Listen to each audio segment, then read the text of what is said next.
우리 오늘 하나님의 말씀 마태복음 11장 7절에서 15절까지 말씀을 함께 교독하도록 하겠습니다. 신약성경 마태복음 11장 7절에서 15절까지의 말씀입니다. 그들이 떠남에 예수께서 무리에게 요한에 대하여 말씀하시되 너희가 무엇을 보려고 광야에 나갔더냐? 바람에 흔들리는 갈대냐?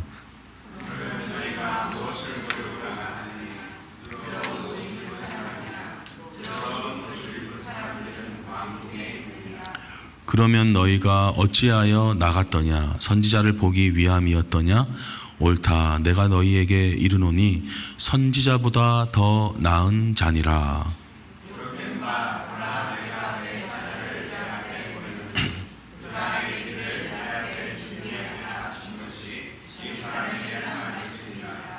내가 진실로 너희에게 말하노니 여자가 낳은 자 중에 세례 요한보다 큰 이가 일어남이 없도다. 그러나 천국에서는 극히 작은 자라도 그보다 크니라.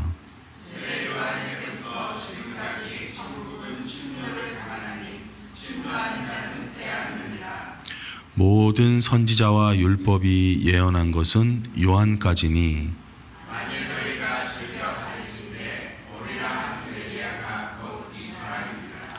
귀 있는 자는 들을지어다.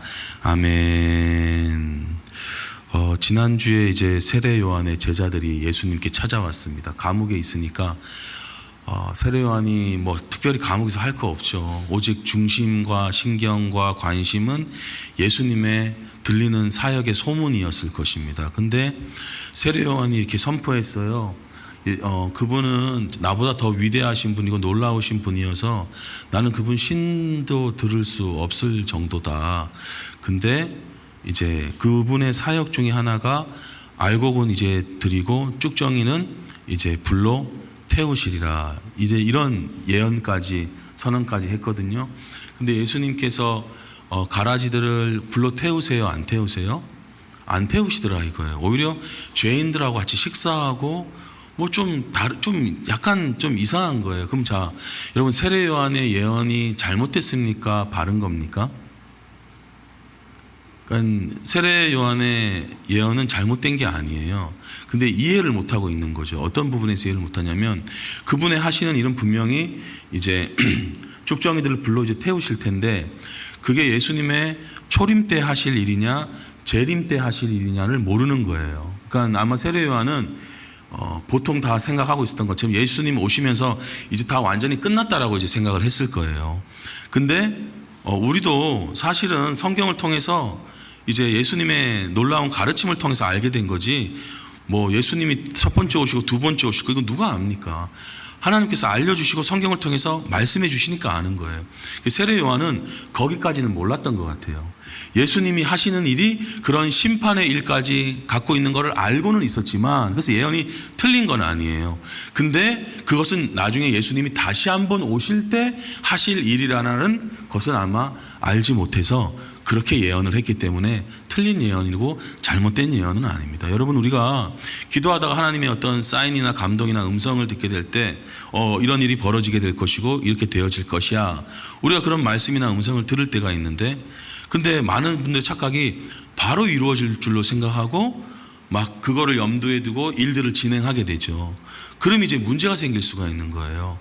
그러니까 하나님의 때가 언제인지를 좀 더 그게 바로 이루어질 수도 있지만 좀 더 기다리며 포착할 수 있는 것은 바로 이런 성경에 나타난 하나님의 사역이라든지 일이라든지 이런 것들을 보면서 우리가 배워야 됩니다. 그래서 세례 요한도 아마 이상하단 말이죠. 죄인들을 지금 심판하기는커녕 식사 자리에 앉아 있으니 이게 웬 말인 거예요. 그래서 너무 궁금하고 너무 의아해서 제자들을 보내는 거예요. 도저히 이해가 안 된다. 분명히 맞긴 맞는데 분명히 하나님께서 나에게 내가 세례 베풀고 오시는 그분이 바로 그분이라고 얘기했는데 하나님의 어린 양인데 분명히 맞는 듯한데 사역에 뭔가 완전한 부분이 이루어지고 있지 않은 듯한 모습을 보니까 의아해서 제자들을 급히 보내서 예수님께 질문을 한 거죠. 그래서 예수님께서 너 이제 생각을 좀 바꿔야 돼. 그게 아니라 지금 내가 하고 있는 사역은 병든 자들을 고치고 기적을 보여주고 죽은 자를 살리고 나병한 자가 깨끗하게 되고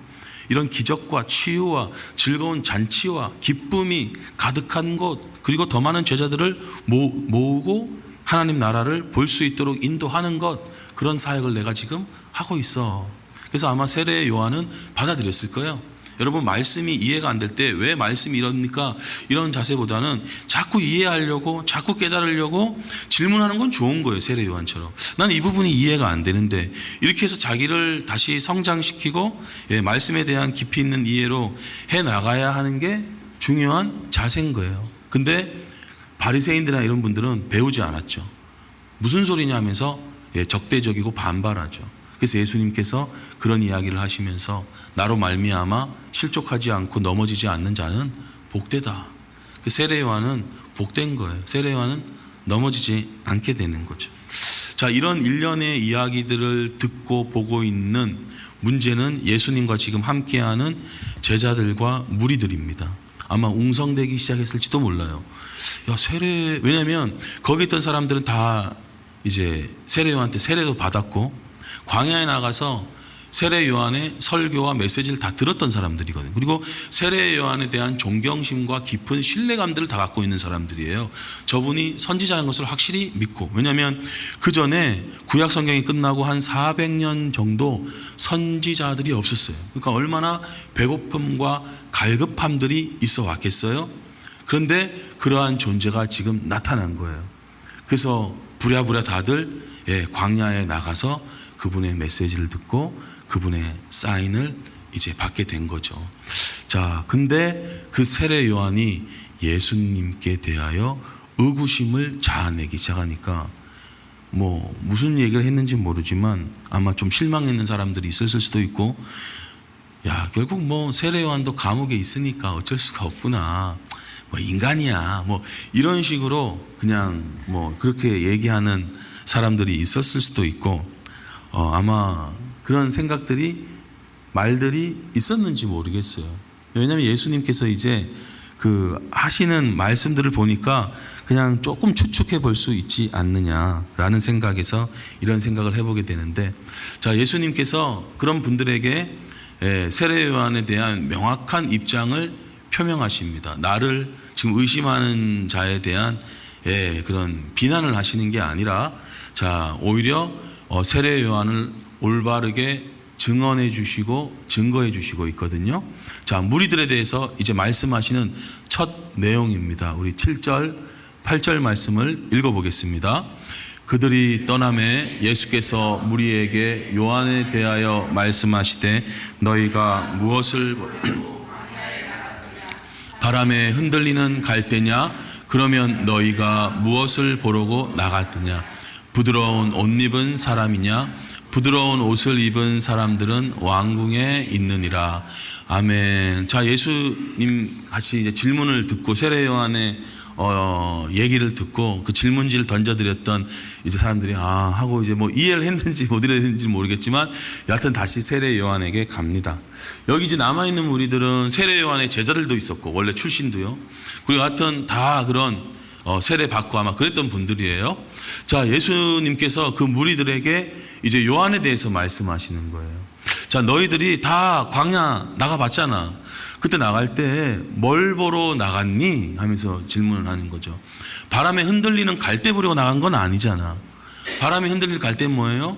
그냥 시류 따라, 분위기 따라, 유행 따라, 흐름 따라 왔다 갔다 하는 사람이에요. 그런 사람 보러 간 건 아니지. 세례 요한은 그런 사람 아니거든. 세례 요한은 왕한테까지 올바른 소리를 담대하게 외칠 수 있는 심지가 아주 굳건한 사람이거든. 바람에 흔들리는 갈대 아니야. 자, 그럼 너희가 무엇을 보려고 나갔지? 부드러운 옷 입은 사람이나 아니면 멋진 실크 아주 그런 비단 옷을 입고 있는 사람들을 보러 나갔니? 그런 사람들을 보러 나간 것도 아니겠지. 왜냐하면 그런 분들은 왕궁에 다 있으니까. 이런 이야기를 하는 거죠. 세례 요한은 약타털 옷을 입고 가죽띠를 두르고 보기에도 일반적이지 않은 그냥 그 주변에 있는 것들을 입고 먹고 마시는 사람이었습니다. 그래서 그런 사람을 찾기 위해 너희가 광야에 나간 게 아니잖아. 그렇죠. 우리 그런 사람 보러 나간 거 아니죠. 맞아. 자, 그래서 어떤 사람을 보러 나간 겁니까? 9절을 읽어보겠습니다. 그러면 너희가 어찌하여 나갔더냐? 선지자를 보기 위함이었더냐? 옳다. 내가 너희에게 이르노니. 아멘. 자, 그러면 그런 그냥 야, 요즘은 이런 분위기야. 요즘은 이런 눈치껏 좀 챙겨. 여러분, 성경에서는 눈치 보라는 얘기 없습니다. 성경에서는 말씀 보고 말씀대로 살아갈 걸 얘기하지. 그러니까 세상 사람들이 이야기하는 어느 분위기나 이렇게 돼서 적응을 해야 된다. 분위기 파악 좀 해라. 별로 저는 그게 중요한 게 아니라, 분위기 파악하고 적응을 해야 되는 게 아니라 여전히 그곳에서도 말씀대로 살아가는 게 중요한 거지, 심지가 굳어져서 오히려 이 신앙생활을 방해하고 이거를 지금 흘려놓으려고 하는 그런 것들로부터 벗어나서 계속 끝까지 충성된 자로 신앙생활을 똑바로 해나가는 게 중요한 거지, 분위기 파악하고 눈치 보고 흐름 타고 유행 타고 시류 타고, 성경에서 그렇게 얘기 안 해요. 그래서 여러분, 다시 말씀드리지만 눈치 없어도 괜찮습니다. 말씀을 아는 게 중요한 거고 말씀을 실천하는 게 중요한 거예요. 그렇게 될 때 하나님의 은혜와 역사가 그 사람을 통해서 흘러나오게 되고 역사하게 되거든요. 교회 오면 아주 멋진 집사님처럼, 사회 나가서는 아주 그냥 요리조리 그냥 하는 사람처럼, 분위기 타라 바람에 흔들리는 갈대처럼 이랬다 저랬다 하는 사람을 우리가 보기 위한 게 아니거든요. 세상의 사람들도 누굴 보기를 위합니까? 변함없이. 그래서 이 사람은 어떤 말을 해도 늘 언제나 동일한 말을 하고 동일한 행동을 해요. 신뢰할 수 있죠. 이때는 이렇게 하고 저때는 저렇게 하고 이때는 안 맞고 저때는, 이거는 세상에 살아가는 처세술의 이야기가 될지는 모르지만 하나님의 말씀에서는 그런 분들을 원하고 있지 않습니다. 복 있는 사람은 주의 아로 여호와의 말씀을 기뻐하고 즐거워하여 묵상하고, 때가 바뀌고 시기가 바뀌어도 언제나 하나님을 우선시하고 그렇게 나아가는 사람. 그 대표적인 사람 중에 한 사람이 누구였냐? 선지자고 바로 세례 요한이라는 거예요. 선지자들은 안 바뀌거든요. 왕이 와도 안 바뀌거든요. 말 안 바꾸거든요. 똑바로 얘기해라 해도 늘 똑같이 이야기를 하거든요. 그래서 그런 선지자들, 나는 그렇게 못하지만 그렇게 바르게 외칠 수 있는 사람을 보러 나가서 광야에 갔던 거죠. 맞아, 선지자는 바로 세례 요한이었어. 근데 오라. 근데 내가 너희한테 말해줄까? 그 선지자들보다 더 나은 사람이 바로 세례 요한이야. 여기서 조금 더 이해가 안 될 수 있어요. 선지자라고 하면 그거는 맞는 것 같은데, 예를 들면 세례 요한은 기적 한 번 일으켜 본 적이 없는 사람인 것 같거든요. 그냥 물세례만 맨날 주는 사람이거든요. 근데 엘리야나 엘리사 보면 놀라운 사람, 모세 같은 선지자 보면 막 이스라엘 온 백성을 막 이끈 사람. 비교가 안 될 것 같은데, 오히려 세례 요한이 좀 딸릴 것 같은데, 예수님께서는 세례 요한이 그런 선지자들보다 더 나은 사람이야. 왜 그렇습니까? 예수님의 길을 바로 제일 앞서서 준비했던 사람이기 때문에 그래요. 여러분, 우리는 실적주의, 성과주의 혹은 어떤 큰 일, 우리가 생각하는 세상에서의 배우고 인식한 그런 잣대로 사람들을 대할 때가 얼마나 많은지 모릅니다. 그러나 여러분, 하나님의 평가는 어떤 중요한 요소를 가지고 있느냐? 예수 그리스도를 중심으로 평가가 이루어진다라는 것을 오늘 여러분 깨달으시기를 예수님의 이름으로 축복드립니다. 그래서 예수님 바로 최측근에서 사역하고, 예수님 바로 최측근에서 예수님께서 오실 길을 닫고 예비한 그분이 그 어떤 선지자보다 더 나은 자라고 예수님께서 말씀하시고 계신 거예요. 여러분, 이제 방송에 보면 그 사전 MC라고 있습니다. 그러니까 메인 그 어떤 MC가 등장하기 전에 그 앞에 나가서 지금 모여있는 회중들의 마음이 열리고 오픈되고, 그 다음에 진짜 진행자가 나왔을 때 잘 받아들일 수 있고 호응할 수 있도록 해주시는 분들이 사전 MC거든요. 그분들이 굉장히 중요해요. 그분들이 어떻게 오픈을 시켜주느냐에 따라 이제 메인 MC가 나왔을 때 굉장히 그날 방송이 성공하느냐 실패하느냐에 이제 딸리게 되거든요. 그런 것처럼 예수님의 이 말씀, 예수님의 어떤 모습, 이것들이 그냥 회개하지 않고 뭐 있다가는 그 긴장된 마음이나 의아한 마음이나 준비되지 못한 마음으로 있다가는 예수님의 온전한 말씀을 제대로 받을 수가 없는 상태가 되는 거죠. 그래서 제가 여러 차례 말씀드리는 게, 예배 예를 들면 뭐 9시에 시작이 예배 시작은 아니에요. 그때는 공식적인 타임이긴 하지만 사실은 예배는 그 이전부터 시작이 되는 거예요. 왜 그래요? 사전 MC적인 성격이 필요하기 때문에. 그래서 오시는 길에 뭐 차 안에서 싸우고 막 그냥 확 이제 들어왔을 경우 한두 번은 주님의 깊은 은혜로 은혜를 받을 수가 있지만 늘 은혜를 받을 수는 없어요. 어떤 날은 예배 소위 얘기해서 꽁치고 돌아가는 거예요. 남는 거 하나 없이. 왜 그러느냐? 준비가 안 돼 있기 때문에 그런 거예요. 그래서 찬양과 기도를 통해서 자기의 마음이 준비될 수 있는 건 너무 귀한 일이에요. 그래서 세례 요한이 이 일을 감당한 거예요. 10절에 말합니다. 기록된 바 성경적인 증거를 대시는 거죠. 왜 세례 요한이 다른 선지자들보다 더 큰 자인가 할 때, 내가 내 사자를 바로 내 앞에 보내노니 그가 내 길을 내 앞에 준비하리라 하는 게 바로 이 세례 요한에 대한 말씀이야. 여러분, 이사야 40장에서도 이사야가 이와 같이 증거합니다. 이분이 하시는 일이 외치는 자의 소리여. 세례 요한은 강력하게 외쳤어요. 회개를 굉장히 강력하게 외쳤어요. 너희는 광야에서 여호와의 길을 예비하라. 어떻게 예비해요? 이 마음에 도단한, 그래서 뭐 제가 여기 다 써 있지는 않지만 산이라 표현되어 있고 골짜기라 표현되어 있고 막 우리의 마음이 뒤에 엉켜져 있는 그런 마음들이 어떻게 해요? 평탄한 마음으로 닦여지도록 세례 요한이 사역을 하는 거예요. 우리 마음이 고르지 않거든요. 울퉁불퉁 뭐가 난 그런 우리들의 마음이 평탄하게 될 때 예수 그리스도의 진리의 말씀이 확 들어와서 높은 그 말씀의 기쁨이 뭔지, 그 말씀의 은혜가 뭔지를, 주님의 그 정말 달고 오묘한 그 말씀이 어떠한 것인지를 깨닫게 되고, 그 기쁨이 세상의 그 어떤 돈이나 권력이나 뭐 그런 유흥이나 그것과는 비교할 수 없는, 빼앗을 수 없는 큰 기쁨이 있게 되는 거죠. 바로 말씀이 예수 그리스도이기 때문에 그런 것입니다. 자, 그래서 예수님께서 이 여기 모인 사람들에게 그러한 이해들을 잘 깨달을 수 있도록 도와주시는 거예요. 자, 근데 그런 이해를 돋우면서 예수님의 말씀이 이제 끝나시는 게 아니라 이제 좀 더 확대시킵니다. 이제 천국의 이해로 우리의 이해가 더 확대될 수 있도록 예수님께서 더 말씀을 진행해 주십니다. 자, 11절 같이 한번 읽어보겠습니다. 시작. 내가 진실로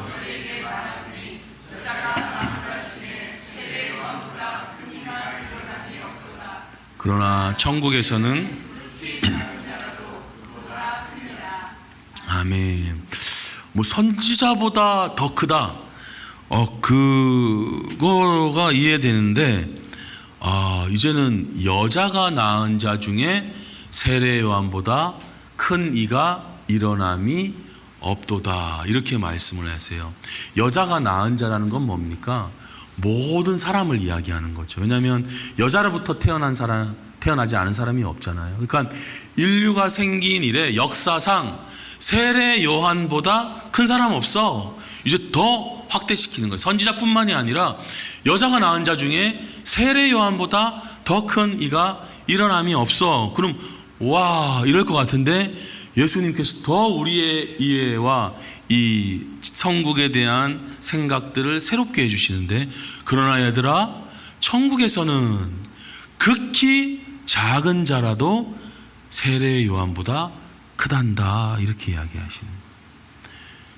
이게 도무지, 그러니까 우리가 천국에 대한 이해가 실감이 안 되고 있는 거예요. 자, 여자가 낳은 자는 이제 더 확대된다면 우리가 보통 얘기하는 뭐 나폴레옹, 뭐 징기스칸, 뭐 이순신, 예, 얼마나 아니면 공자, 여자가 낳은 자 중에 더 확대한다면 얼마나 나라를 위해서, 열방을, 이웃을 위해서 놀랍고 대단한 사람이 얼마나 많겠습니까? 그런데요, 바로 예수님의 최측근에서 일한 세례 요한보다 큰 사람은 없습니다. 자, 그런데 천국에서는 정말 작은 자라도 세례 요한보다 크대요. 오늘 이것이 우리 마음 가운데 잘 깨달아지고 심기어지기를 축복하는데요.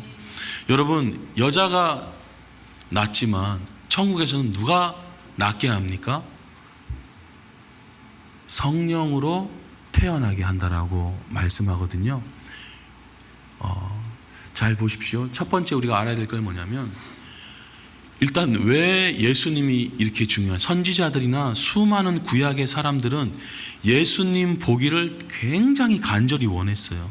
그래서 성경도 엄청 연구하고, 그리고 그 한 분을 만나기 위해서 그렇게 자기의 인생을 다 드리고 헌신했는데도 예수님을 본 사람이 있습니까? 없습니까? 못 봤어요. 근데 오늘 이 말씀을 듣고 있는 무리들은 예수님을 듣고 보고 있거든요. 누가복음에서 이와 같이 말합니다.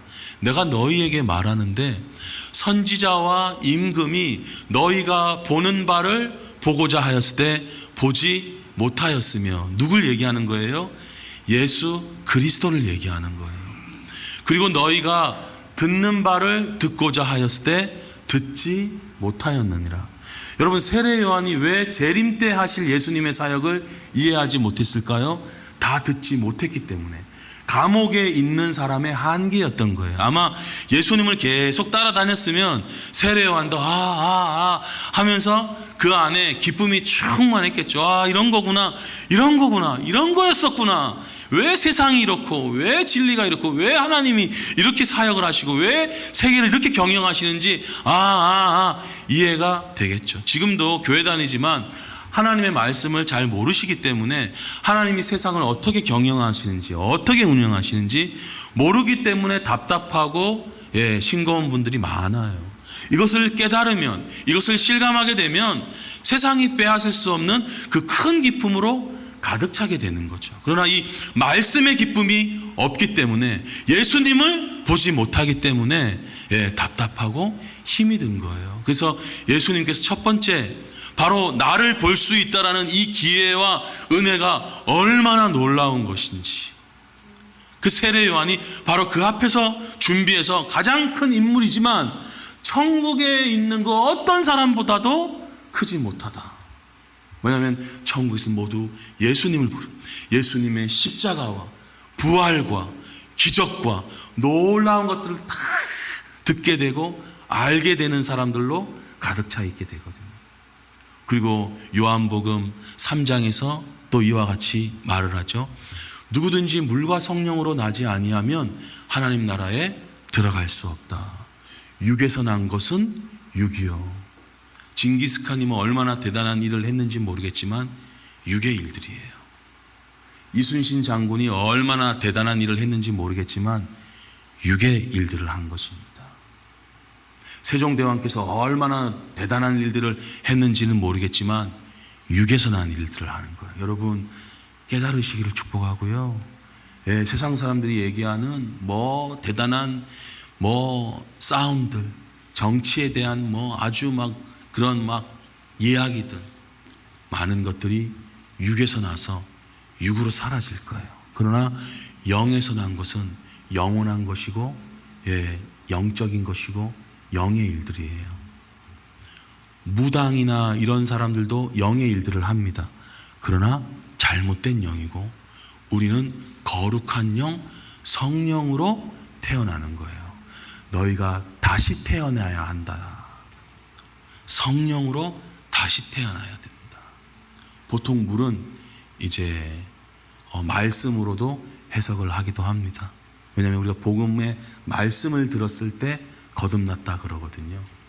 말씀과 성령으로 태어나지 아니하면 하나님 나라에 아무도 들어갈 수 없다. 여러분, 세례 요한이 듣지 못했던 것들을 우리가 듣고 보고 있는 거예요. 얼마나 복되고 귀한 것인지 모릅니다. 그래서 이 천국은 참 놀라운 일들의 연속이 이어질 수 있게 되는 거죠. 자, 그런 천국을 누가 들어가게 되느냐? 12절에 예수님께서 이와 같이 말씀하십니다. 읽어보겠습니다. 세례 요한의 때부터 지금까지 천국은 침노를 당하나니 침노하는 자는 빼앗느니라. 아멘. 세례 요한의 때부터, 이제 왜냐하면 세례 요한은 예수님의 천국길을 준비하는 사람이었어요. 그래서 이제는 그 이야기를 듣고 막 들어가고자 하는 사람들로 가득 차게 되는 거예요. 자, 천국은 침노를 당해서 노력하고 그것을 사모하는 사람들은 갖게 된다. 그러니까 여러분, 공격하고 침투해서 두 가지의 결과가 나타납니다. 하나는 그것으로 인해서 핍박당하고 고통을 당하는 사역자들이 있어요. 이게 헬라어로는 두 가지 뜻을 갖고 있거든요. 대부분은 사실 부정적인 단어의 의미를 갖고는 있어요. 그래서 해석자들 가운데 나뉘어지기는 하는데, 그래서 약간 어렵다 이렇게 얘기를 하는데, 전 두 가지 일들이 다 일어난다고 봅니다. 하나는 부정적인 의미에서 뭐냐면 공격을 당하기 때문에 사역자들은 힘들고 어려운 일을 당하는 거예요. 그래서 여러분들도 사역 안 하면 편합니다. 육신적으로는 되게 편해요. 당할 일이 없어요. 공격 당할 일이 없어요. 누구를 공격합니까? 최전방에 있는 사람들을 공격하는 거예요. 사역자들을 공격하고 바울 같은 분들을 공격하는 거예요. 온통 그것을 공격하는 거예요. 그래서 바울이 뭐라 그럽니까? 사망은 우리 가운데 역사하고 생명은 너희 가운데 역사한다. 그래서 여러분, 천국은 침노를 당해서 공격을 당해서 두 가지의 역사로 나타나는 거예요. 사역을 하고 헌신되고 이런 분들은 아픔과 고통, 소위 얘기해서 십자가의 흔적을 갖게 될 거예요. 여러분, 십자가의 흔적들이 생겨나기를 축복하는데요, 육신적인 일을 많이 한다기보다 영혼에 관계된 일들을 많이 하셔서 십자가의 흔적을 갖고 있어야 돼요. 그 상은, 그 흔적을 내 몸에 지니고 있어야 돼요. 억울한 일도 당하고 사역하다가 억울한 일 좀 당해봐야 돼요. 그리고 무시도 좀 당해야 돼요.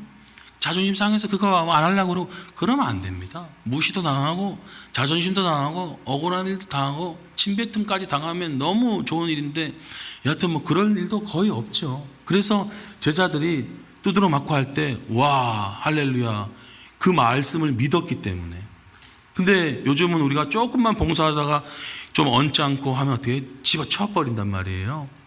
그렇게 분위기 따라가면 안 되고, 분위기가 나한테 지금 안 좋은 분위기라 할지라도 어떻게 해요? 말씀 붙잡고 나아가야 되는 거예요. 그런 심지와 심령이 굳건한 사람이 이 세대에 필요한 거거든요.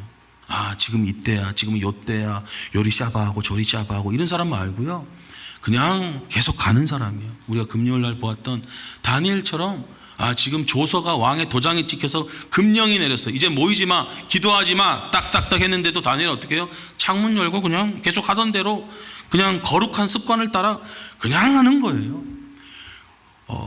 그런 사람들이 더 많아질 때 복음이 더 강력하게 세상 사람들에게 비춰지게 될 겁니다. 그래서 부정적인 요소에서는 그런 사역을 하시는 분들이 아픔을 당할 거예요. 공격을 당할 거예요. 자, 근데 긍정적인 요소에서는 뭐냐? 그런 분들의 사역들을 통해서 어떻게 해요? 더 많은 사람들이 천국의 백성들이 될 거라는 거예요. 그래서 여러분, 전하는 사역자, 뭐 전도하는 사역자, 뭐 봉사하는 사역자가 있는데, 사실은 회중들도, 일반 세상 사람들도 천국을 사모하고 갈등과 고민과 고통과 뭔가의 아픔과 허망함 때문에라도 천국을 바라보려는 마음이 있을 때 역사가 일어나게 되는 거예요. 소위 세상 말로 스승도 좋아야 되고 제자도 좋아야 되는 거예요. 근데 전도자에 대해서는 예수님께서 뭐라고, 우리가 말씀을 살펴봤지만 그냥 그대로 전하면 된다라는, 준비하는 마음을 가지고 전하면 된다라는 그런 말씀을 계속 쭉 해주셨거든요. 그래서 끝까지 그냥 가는 게 중요한 거예요. 누가복음 16장에서 이와 같이 율법과 선지자는 요한 때까지야. 그 후로는 하나님 나라의 복음이 전파되는 거예요. 우리가 십자가를 전하고 부활을 전하고 예수님의 기적을 전하고 병의 치유를 전하고 놀라운 일들을, 하나님 나라의 일들을 전합니다. 그래서 이제 사람들이 사모하고 바라는 사람들이 어디로 들어가게 되는 거예요? 구약의 율법으로 들어가는 게 아니라 신약의 예수님의 은혜의 사역, 복음의 사역, 복음의 나라로 이제 들어가게 되는 거예요. 심판한다면서요. 지금은 심판의 때가 아니에요. 지금은 회개의 때고 지금은 복음의 때일 수 있어요. 그러나 심판의 때는 언제요? 예수님께서 재림하실 때, 그때 이루어지게 되는 거예요. 자, 그래서 지금은 얼마든지 은혜 받을 수 있고 기회가 활짝 열려 있는 때이기 때문에 모든 사람들에게 이 귀한 복음을, 제가 근 한 몇 주 동안 이 구원받았다라는 이 은혜의 감격에 너무 감사하고 너무 다른 여한이 없어요. 어떤 의미는. 여러분, 구원받았다라는 이 놀라운 은혜는 조금 우리가 세상살이 하다가 힘들고 어려운 일 벌어진다고 해도 감히 비교할 수 없습니다. 그래서 마음 상한 일이 좀 생기더라도 다시 주님과 그 천국의 기쁨으로 마음이 회복되어지시는 우리 모두가 되기를 원합니다. 자, 우리 마지막으로 13절에서 15절 말씀 읽고 마치도록 하겠습니다. 모든 선지자와 율법이 예언한 것은 요한까지니 만일 너희가 즐겨받을진대 오리라 한 엘리야가 곧 이 사람이니라. 귀 있는 자는 들을지어다. 아멘. 마지막에 귀 있는 자는 들어라. 여러분, 우리가 영적인 귀가 늘 열려 있기를 원합니다. 모든 선지자와 율법이 예언한 거는 요한까지야. 그리고 그 요한에서 클라이막스 최절정이 이루어진 거야, 이러는 거예요. 근데 너희가 즐겨받아 또 이것 때문에 넘어지지 마 하면서, 그러니까 말씀을 항상 즐겨받아야 되는데, 자, 오리라고 했던 엘리야 있지, 그분은 도대체 누구냐? 바로 이 세례 요한이야. 그럼 뭐 환생했나? 환생은 없고요. 자, 어떤 식으로 표현되어지느냐?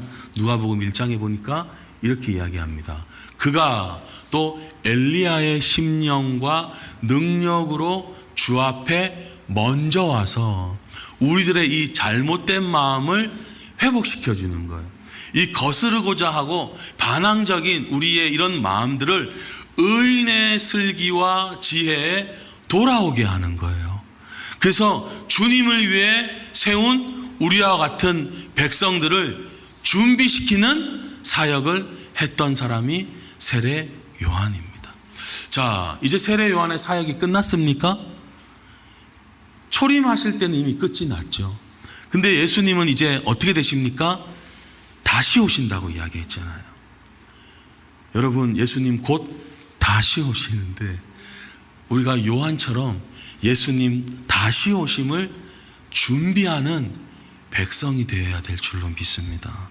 다른 것에 마음이 너무 빼앗기기만 된 사람으로 이 세상의 끝을 보내지 마시고 예수님 다시 오시는 것을 세례 요한처럼 준비하고 또 준비시키는 가장 큰 자들이 되시기를 예수님의 이름으로 축복드립니다.